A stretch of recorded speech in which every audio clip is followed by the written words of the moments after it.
Mbuso throws a birthday party for his imaginary baby uBambo. Zandile wathatha lo mfana Mbumbulu walahla phansi. Mbuso lost it. He almost killed uZandi ngesikhali. Jefta says that ever since he helped Rebecca hide the body that he killed, his life is not going well. And Solomzi meets his uncle for the first time. Hi, welcome to my channel. Here's an update on Isita, the enemy. Umbuso is throwing a birthday party for uBambo Lunye. Even the workers are shocked with how umntwana because awunamntwana la.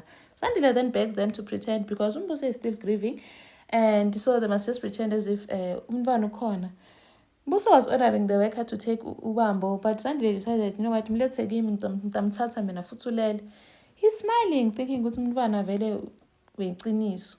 Now, uVacu comes and says maybe uMbuso must go to KZN. Athole umoya nje yena umbambela tinzambo la ebukhosini.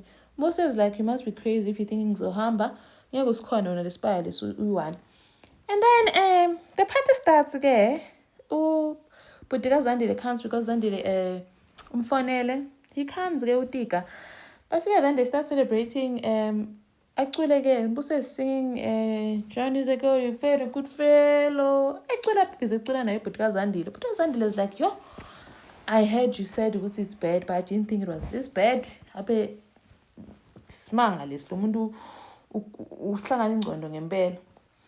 Now he's worried about him. Zandile decides just he takes that baby Mbumbulu umlahla phansi. Lost it Umbuso wathatha isikhali and almost killed uZandile ethi uyathi kwendakalani bantu babambe bayendani bantu labagangako bancamula mphimbo. Ubhutika Zandile begged him not to hurt her, wamcolisela. Wamyeka ke Umbuso kuZandile. His brother was worried because he was thinking he's just going to lose his sister right in front of his eyes, and said it will be okay. Zandile then begs Vacu, please Vacu, can you just get antidote to Susan Mbuso because these things are getting out of hand. He's now violent.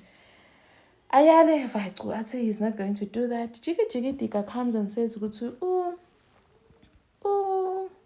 is missing. Uvele wahamba nje wanyamalala nale mfana Mbumbulu wakhe. He's even laughing. uZandile was not happy, saying uhle kanjani simo sibucayi kangaka.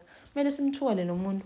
And then uVacu is happy because he says that if he kills someone, it will be the end of him. So he's hoping that he does something drastic. And then Rebecca ke, sometimes you can see something is wrong with her. But what's going on? Rebecca is like, no, akunalutho. Jiki Rebecca Jefta shows up at the funeral parlor, saying saying Solomzi looks like their father, a grandfather yakhe. And Rebecca is not happy because she hates ubaba. Apparently the father used to beat her up, calling her unondombi.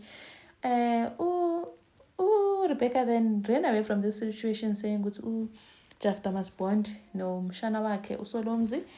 Solomzi is shocked. My mom has never mentioned unabudi. She has never mentioned for anything, nothing. And then Jefta tells Rebecca, ever since I helped you hide the body, I feel after you killed him, like nothing's going well. Rebecca is like, hi man, why do people always blame it that cloud every time something's not going on in their lives? And Jefta, because when life is right. And where is my niece? It means Rebecca meaning Rebecca is a baby girl, probably old now because apparently the girl has a son. So has a child. So Rebecca says, flashes that off. I wonder where the child is. And then Jefta says they need to go and dig up Phil from that and go and give him a dignified funeral because he feels like unless he does that, he'll never be at peace. Thank you for watching. Please like, share, and subscribe. See you in the next one. Bye.